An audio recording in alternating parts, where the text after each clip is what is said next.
Bueno, continuamos con la evolución de las políticas turísticas en Argentina. Estábamos en el modelo agroexportador, vamos una filmina para atrás para tratar de entender. Habíamos dividido agroexportador, sustitución de importaciones, ortodoxia liberal, reposicionamiento de Estado primero, mercado después, para llegar a la actualidad. ¿Sí? Dividíamos las presencias entre Estado y mercado. Y nos parábamos dentro de ahora el modelo agroexportador. Habíamos hecho la presentación, vimos el video y acá estamos, empezando la clase de hoy, recién ahora. Al modelo agroexportador vamos a estar utilizando mucho esto de algunas citas y vamos a tratar de analizar algunos planteos. Capanegra acá nos plantea: el modelo se presentaba en la exportación agropecuaria y en la importación de productos industriales. La clase dominante estaba constituida por una élite que controlaba de manera monopólica la propiedad de las tierras fértiles y que desde ese privilegio establecía una alianza con el capital extranjero, conformando un caso típico de lo que Cardoso y Faleto calificaron como situación de dependencia con control nacional del sistema productivo, a diferencia de otros casos latinoamericanos de enclave. Acá Capanegra, sobre todo, esto es más de presentación de época y de pensamiento de la época. Capanegra nos plantea la diferencia por ahí que ve de cómo se daba esa situación socioeconómica en Argentina respecto de muchos otros países latinoamericanos, digamos, donde acá la situación era de dependencia, pero el sistema productivo estaba dentro del control nacional, cosa que en muchos otros países directamente la situación era de dependencia y el sistema productivo excedía a su control inclusive, digamos, ¿no? Y acá lo que veíamos de la idea del positivismo, que comentaba de la filosofía, viene algo más de explicación de cómo era el planteo en ese momento de finales del siglo XIX. Las estancias eran para esa época y por excelencia la unidad económica de producción en el esquema agroexportador que dominó el panorama político, económico y social del país. Esquema impulsado por la filosofía de la denominada generación del 80, cuya corriente de pensamiento era de origen positivista. El progreso, ya vimos a Capalvo con la evolución de lo que fue la idea de progreso y desarrollo. El progreso era uno de los principales ejes de esta corriente y estaba asignado, entre otras cosas, por la incorporación de tecnologías de avanzada para la época, como por ejemplo el ferrocarril, la adopción de las pautas culturales europeas en general y francesas en particular, como por ejemplo en la arquitectura, y la realización de obras que sirvieran al esquema económico agroexportador, como por ejemplo el puerto de Buenos Aires. Esto, digamos, es difícil de plantear y poder imaginarnos hoy lo que el ferrocarril implicaba para este momento.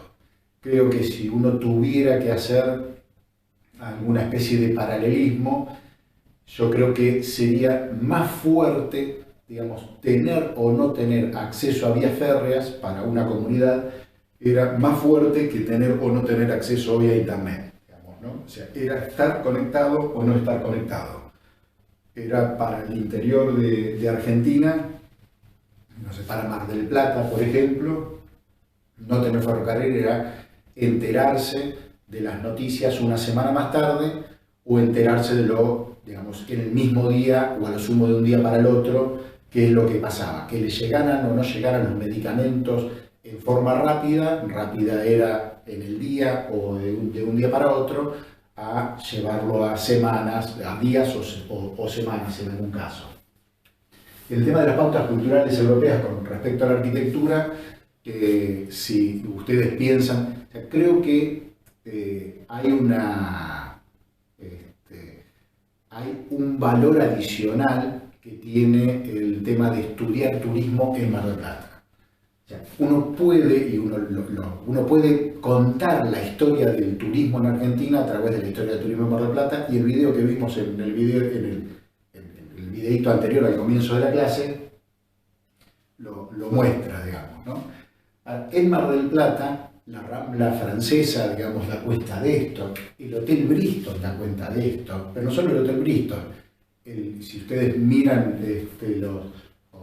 o hay algunas imágenes de hoteles después de esto y vamos a ver el estilo arquitectónico del Hotel Tigre, del Bristol, del Boulevard Atlantic, del Edén, del Rosario de la Frontera, y tenía todo que ver con las pautas, sobre todo francesas. Los valores impuestos, los valores consumidos por quienes detentaban el poder en Argentina, en ese momento tenían todos los focos puestos en Europa y sobre todo en Francia e Inglaterra, dentro de Europa. Esto, digamos, si van a Buenos Aires, o cuando lo han percibido, lo saben, la Avenida de Mayo en Buenos Aires, que comunica Plaza de Mayo con el Congreso, es una avenida que no existía, es una avenida que se hizo y se construyó para unir estos dos espacios en comienzos del siglo XX. ¿Sí? Entonces, como se hace a comienzos del siglo XX y la idea dominante, los valores dominantes son estos, entonces la Avenida de Mayo, que se hizo y se construyó, abrió, y por lo tanto todas las fachadas se construyeron casi en el término de menos de 10 años sobre esta impronta.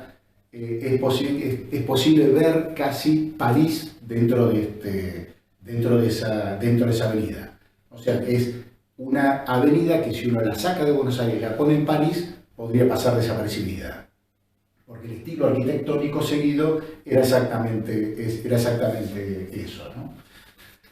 Para darnos una idea, acá Carlos Maita nos rescata de algo que Sarmiento escribió para una publicación, miren el nombre de la publicación, El Censor, pero que habla un poquito del valor de lo que se le daba a la actividad turística y en específico al Hotel Termal de Rosario de la Frontera. Si algún día pasan entre Tucumán y Salta, pertenece a la provincia de Salta, el Hotel Rosario de la Frontera es digno de visitarlo, sobre todo como un testimonio de época, ¿no? En 1886 redacta: comprende la más singular y variada extraña colección de aguas minerales, desde fría hasta cocer huevos introducidos en un pañuelo y con disoluciones de fierro unas, de azufre otras, de sal o de varias sales bautizadas y analizadas. Sobre la concurrencia del turismo dice: todo está de antemano tomado, mientras se afanan los arquitectos en coronar el morro que se eleva sobre el conventillo que forman las casuchas, con un cuadro que da frente a todos los vientos. El paisaje cura enfermedades contraídas en la llanura, en el desierto y en las ciudades. Hacia 1887 se contaban por centenares las personas que concurrían a las termas en demanda de salud, contribuyendo a ello la habilitación de la vía férrea que aproximaba a los bañistas hasta 7 kilómetros del hotel, distancia que era salvada por un carruaje tirado por caballos. O sea, la vía férrea llega hasta el pueblo de Rosario de la Frontera, que está sobre Ruta 9, y cuando uno pasa se tiene que desviar hacia el este para llegar a la parte del hotel. Perdón, me fui para atrás, vamos para adelante. Es una foto relativamente actual del hotel, y estas son fotos de época. Hay, digamos, un sector que está sobre todo ubicado más en parte de Yungas, digamos, el hotel, y es el único de la época que sigue en funcionamiento como hotel. Si pasan por la zona, mi consejo es acérquense a chusmearlo solamente. Estas son fotos del Hotel Edén, ¿sí? que están en La Falda, en Córdoba, Valle de Punilla, y que tuvo personalidades. Einstein paró en el hotel, estuvo vigente durante muchísimos años y está convertido en museo. O sea, es visitable, pero ya como museo, no como hotel. Esto en realidad es y no es el Tigre Hotel. El Tigre Hotel específicamente es este que está acá, ¿sí? Y lo que vemos acá, que es el resto de las fotos, es lo que era el casino y que actualmente es el museo el MAT, Museo de Arte de Tigre. También es posible de visitar como museo, no como museo, no como museo hotel, como si es el caso del Edén, que se visita sobre todo la edificación, sino que es un museo de arte y aparte uno también obviamente puede ver la edificación. Cuando uno llega a Tigre está muy cerquita, visitable y recomendable también. Otro hotel de la época, que lo tenemos bastante cerquita, yo que estoy en Miramar mucho más cerca, que es el Boulevard Atlantic Hotel. Está más o menos en este estado, la foto ya tiene algunos años, pero no está muy distinto de lo que ven acá actualmente. Pero dan cuenta esto casi de lo que fue el momento, este momento de turismo previo a 1907, pero que es un momento donde estas construcciones hoteleras dependían mucho del ferrocarril. Vuelvo una para atrás, dependían mucho del ferrocarril, y acá en una cuestión, digamos, para que se entienda un poco cómo se daban las pujas, en este momento, digamos, donde se construye este hotel es el mismo momento donde se construye el Bristol Hotel en Mar del Plata. Y hay una puja de intereses por hacer llegar el ferrocarril al Mar del Sur, entre las familias que dominaban esto y las familias que dominaban las tierras de Mar del Plata. El ferrocarril no llega a Mar del Sur, y Mar del Sur sigue siendo el Mar del Sur casi como hasta la actualidad, digamos, ¿no? Si el ferrocarril hubiera llegado a Mar del Sur en ese momento y con el empuje que se le estaba dando, seguramente, digamos, la historia de Mar del Sur sería otra, y sin duda la de Miramar sería otra. Miramar sería probablemente un barrio de Mar del Sur, y no sería la ciudad cabecera del partido a la cual Mar del Sur va a abastecerse, digamos, ¿no? Ya era el momento de estar conectado o no estar conectado, y si se conseguía o no se conseguía. Seguimos dentro del modelo agroexportador. Para fin del siglo XIX, el turismo ya había dejado de ser solo una opción de salud, se incorpora el placer y el hedonismo. El turismo tiene para estos grupos una clara función social, en la medida en que se trata de una práctica compartida que define y refuerza el grupo de pertenencia y establece claras distinciones respecto de los otros. Pensar esto en función de Jaguaribe, digamos, ¿no? El cuadro no solo de los valores, sino en el tema del sentido de pertenencia, en el de participación, roles y estatus, ¿no? En gran medida es una práctica social complementaria a otras que, con roles similares, conforman los hábitos de recreación de estos grupos en la ciudad de Buenos Aires. Forma parte, en definitiva, de los hábitos y costumbres que se definen como civilizados y que establecen claras distinciones sociales respecto de quienes no lo practican. Algo fundamental en un grupo que está definiendo su propio lugar social en el contexto de una sociedad atravesada por la inmigración masiva y tensada por los procesos de integración nacional. Acá Bertoncello, esta frase está sacada de uno de los textos que tienen como bibliografía básica. Hay algunas cositas acá de Bertoncello que casi yo le diría que ese texto de Bertoncello ustedes utilícenlo para apoyar todo el resto, digamos, ¿no? Para usarlo casi como una línea cronológica y hacer un análisis. Bertoncello es geógrafo, pero el análisis que hace muy de tipo sociológico. Uno puede leer ese texto, digamos, en función de introducción al turismo y lee un texto. Uno puede leer ese texto en función de política turística y lee otro texto, digamos. Hacia ahí vamos un poco nosotros, digamos, ¿no?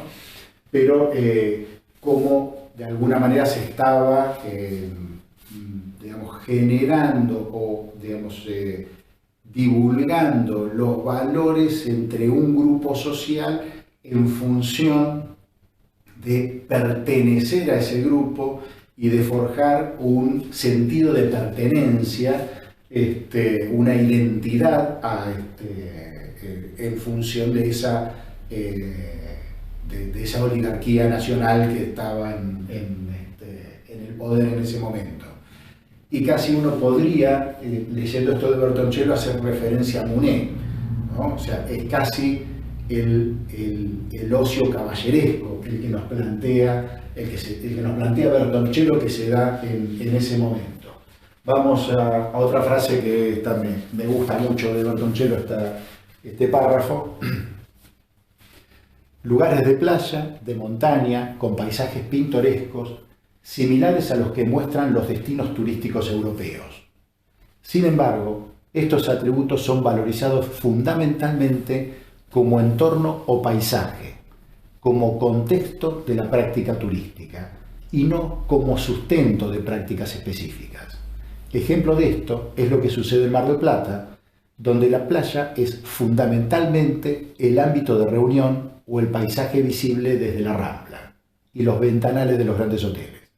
Estos sí, auténticos lugares de reunión. Y se pregunta Bertoncello, ¿atractivos turísticos? Teniendo el baño de mar una función muy secundaria. Fíjense que, digamos, había que venir a Mar del Plata. Para pertenecer, lo importante era estar en Mar del Plata. Ahora es importante estar en Mar del Plata en función de que estaba el mar y los baños del mar y las actividades turísticas que principalmente hoy pensaríamos como Mar del Plata, como la Mar del Plata turística, o había que venir a Mar del Plata porque era el lugar donde la gente con la que queríamos estar estaba en Mar del Plata, ¿no? Estamos hablando de un determinado grupo social. Entonces, el punto era, el Mar del Plata era el lugar de reunión. Carlos Pellegrini, vicepresidente de la Nación, después presidente, se trasladaba y estaba casi el verano completo en el Bristol Hotel. En función de los valores que se estaban manejando y la impronta de los valores europeos, de la corriente positivista, generación del 80, un ejemplo de esto es la carta de menú del Bristol Hotel estaba en francés. Si no sabías francés, no comías. O pedías tipo McDonald's, dame opción 2. Es como para tratar de situarnos en la época y analizar qué era lo que pasaba y cómo se daban las actividades turísticas y cómo se daba el modelo turístico en función de un modelo europeo, pero aparte inclusive en función de una clase social que utilizaba la parte turística en función de generar un sentido de pertenencia. Sigue Bertoncello. Estos lugares deben ser accesibles y el ferrocarril que se está extendiendo en el territorio nacional tiene un rol fundamental en la definición de estos lugares, no solo porque permite el traslado de los turistas, sino por el papel que las empresas ferroviarias juegan en la prestación de servicios turísticos. Acá, para la temporada 1927-1928, uno ve una publicidad de Ferrocarril del Sur, que después se convirtió con Ferrocarril General Roca, pero el ferrocarril no solo traía el progreso, porque traía la comunicación, traía el estar enchufado, sino que al mismo tiempo se hacía cargo de varios servicios turísticos, en algunos casos de alojamiento, por ejemplo, ¿no? Esta es una fotografía, si bien tiene su tiempo, pero es una fotografía relativamente actual del camino a la Cuesta de Miranda en La Rioja, que une, algunos probablemente lo conozcan, pero une Chilecito con Villa Unión, digamos, pasa al lado de Famatina y sería en la parte de atrás de Talampaya. No es de acceso a Talampaya, pero geográficamente está como en la parte de atrás de Talampaya, digamos, ¿no? O sea, Talampaya estaría acá a la derecha, acá estaría Villa Unión y allá Chilecito. En la parte más alta, digamos, del camino que es muy bonito, si algunos por ahí lo conocen, si no lo conocen y andan por la zona, altamente recomendable, pero sobre todo es muy extraño pensar, esta foto no me salió muy bien, pero la saqué de la parte más alta del camino, está este monolito donde hace, digamos, un tributo al ingeniero que hizo la obra, que era el ingeniero Meliori, pero más allá de quién la hizo, que no es lo importante, es el lugar donde se hizo. Tiene un montón de túneles, un camino bastante difícil, el momento en el que se hizo. O sea, este camino, digamos, es un camino difícil para hacer en el siglo XXI. Uno dice, qué bárbaro, ¿cómo hacen este camino, no? En el siglo XXI. Lo estaban haciendo al comienzo del siglo XX, en un momento donde en Argentina había 4.800 autos 8 años antes que se empezara, y en el durante había un total de 75.000 autos. Dos cosas: por un lado, la cantidad de autos que había en función de dónde se estaba haciendo un camino, en ese momento que se estaba haciendo el camino, cuántas chances que pasara un auto había por acá. Y es una obra que, si en un momento van, presten la atención, porque realmente llama la atención, sobre todo cuando uno lo piensa en el momento en que fue hecha. Pero esto nos da cuenta bastante de cuál era el papel que empezaba a tener el auto. Ya no, el ferrocarril obviamente estaba pleno, pero cuál era el papel que empezaba a tener el automóvil en ese comienzo de Argentina. Fíjense que pongo un dato acá para ponerlo en referencia. En 1886, Don Benz, de Mercedes-Benz, es el que crea el primer auto con motor a explosión, con motor a combustión, y en 1886, ¿sí? En 1874 se fundó Mar del Plata. O sea, cuando se fundó Mar del Plata, el auto no existía, directamente no existía, no había un solo auto en el planeta Tierra. La cantidad de autos, acá que Melina Piglia nos trae los datos, 10 años más tarde circulaban 420.000, o sea, en el 31 había 420.000 autos, y ahí es un crecimiento que no paró. Y para poder tener un punto de referencia, valores actuales, o relativamente actuales por lo menos, de autos. 7,5 millones de autos en los últimos 10 años que se vendieron en Argentina, lo cual da, vamos para atrás de vuelta, 750.000 autos por año de promedio. Y en el momento que se hace este camino, digamos, había, ¿cuánto? 30.000 autos en toda Argentina, ¿no? Si en algún momento pasan por ahí, es para pensarlo y para pensar, de alguna manera, ¿estaban locos estos tipos que estaban haciendo ese camino? O en realidad se estaba pensando, se venía y se veía claramente cuál era el rol y el papel que el auto o el automotor iba a ocupar, ¿no? El ferrocarril, que hasta mitad del siglo XX, por lo menos en Argentina, hasta más de mitad del siglo XX, fue fundamental. Acá uno tiene la red ferroviaria de Argentina entre 1870 y 1910, con diferencia de colores. Esto no tanto para que lo vean ahora, sino para que les quede en el pago y lo puedan visualizar. Y la red ferroviaria para 1960, Argentina en los 90 se dio el tremendo y lamentable lujo de cerrar casi la totalidad de sus ferrocarriles y perder una infraestructura que es fundamental en términos no solo de transporte de pasajeros, sino de carga en términos económicos. Es, digamos, una locura, digamos, desde lo político pensándolo, pero bueno, es lo que sucedió. Fíjense si acá algo que seguramente lo tienen ya bastante claro, pero que me interesa resaltar, que es la estructura radial que tienen los ferrocarriles, ¿sí?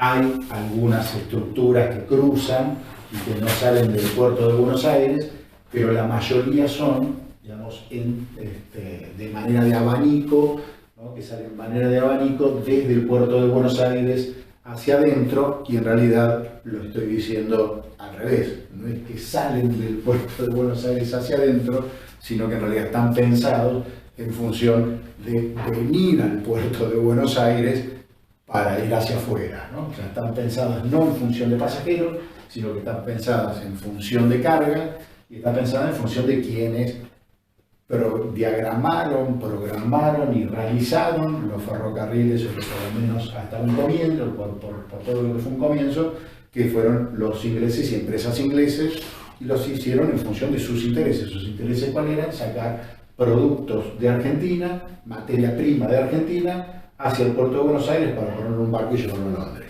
O sea, eso básicamente la función que tuvo, y acá, digamos, obviamente, ¿hubo planificación? Sí hubo planificación. Hubo planificación de los ingleses en función de sus intereses.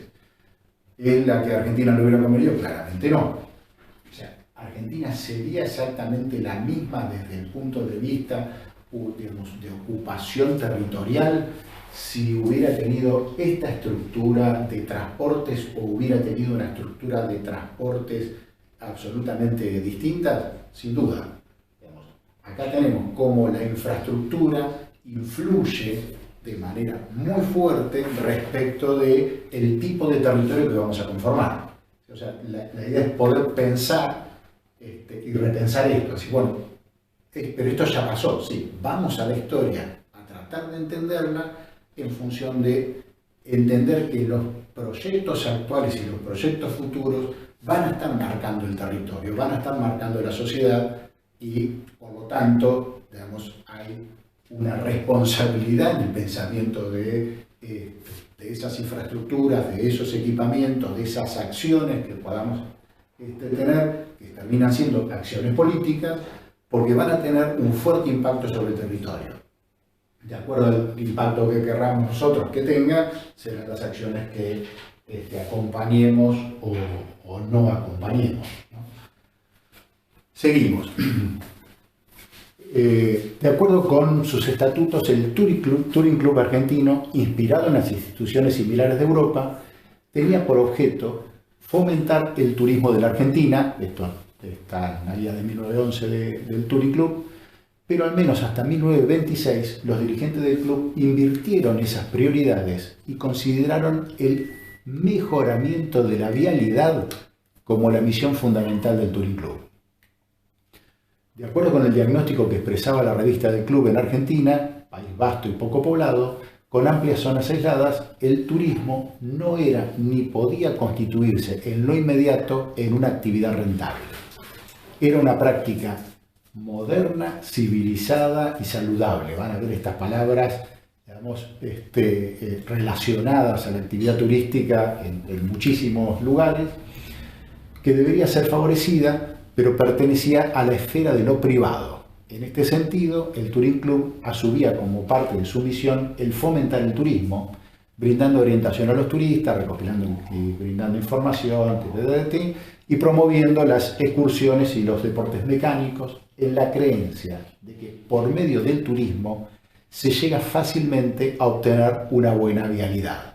El Touring Club buscaba, junto con el Automóvil Club, digamos, un desarrollo sobre todo del automóvil, digamos, ¿no? Y en función de eso el turismo venía muy bien, pero el Touring Club y el Automóvil Club lo mismo, trabajan muy fuertemente sobre algunos pilares, y la creación de caminos es uno. Es cómo la esfera de lo privado empieza a ser un actor social, mediante en el análisis empieza a ser un actor social que empieza a ocupar un lugar cada vez más fuerte y que logra influir muy fuertemente en la toma de decisiones a nivel nacional. El fin perseguido es llevar civilización, riqueza, trabajo y bienestar a los pueblos hermanos del interior. El medio directo y eficaz, el fomento oficial y privado del turismo, ponen en 1921.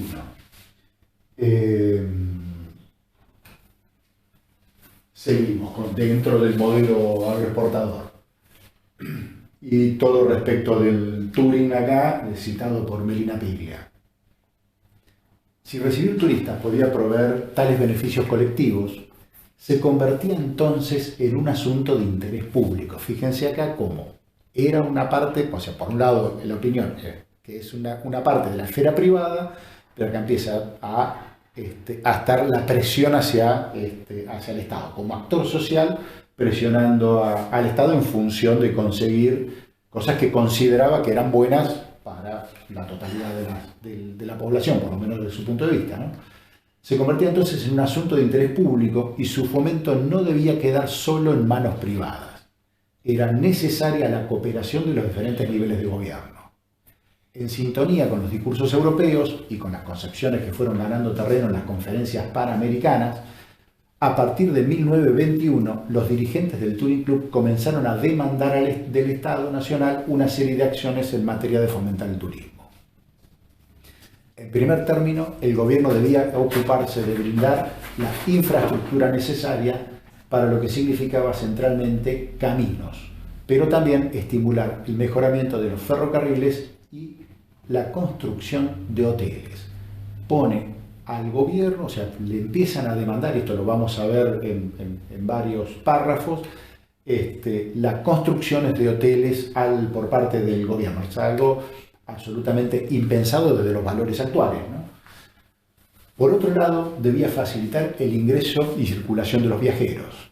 Además, se insistía en la necesidad de que el gobierno recopilase y sistematizara toda la información turística, inventariando los sitios de interés turístico, dando cuenta de las condiciones de acceso, de las posibilidades de alojamiento, de los datos geográficos, topográficos, climáticos, Finalmente, la difusión de las bellezas naturales argentinas en el extranjero también podía ser en parte encarada por el gobierno, canalizada a través de sus delegaciones diplomáticas. Acá entonces, ¿qué le están demandando? Infraestructura, sobre todo caminos y ferrocarriles, equipamiento, los meten todo dentro de infraestructura, equipamiento, construcción de hoteles, que empiece a recopilar información y promoción y publicidad, digamos, ¿no? Difusión de las bellezas naturales. En 1922, el Touring Club directamente propuso la creación de una organización de fomento oficial de turismo, financiada con impuesto a los viajeros, que debería dedicarse fundamentalmente a la recopilación de la información turística y a demandar de otras reparticiones estatales las medidas. Entonces acá tenemos un actor social, el Touring Club, que generaba publicaciones, generaba guías, decía qué y cómo mirar, de alguna manera. El Automóvil Club lo mismo. Esta es una publicación de 1970, fíjense el número, estas eran mensuales o bimensuales las publicaciones, ¿no? El número 729, o sea que en realidad fueron años y años de publicación. Mucho se sacaba, una de las principales guías a nivel mundial y que terminó siendo como una guía de guías, ¿sí? Que era la forma de brindar información turística, era Michelin en Francia, que primero lo hizo para Francia, después para toda Europa, y que normalmente la mayoría de las guías seguían los lineamientos por ahí planteados por Michelin. Estas son publicaciones del Automóvil Club más modernas, pero que en realidad el primer número de la revista recién sale para 1961, pero el Automóvil, digamos, como revista, pero el Automóvil Club tenía una fuerte presencia desde comienzos de siglo. Acá ya vamos a comenzar con sustitución de importaciones, cortamos este videito acá y continuamos el próximo.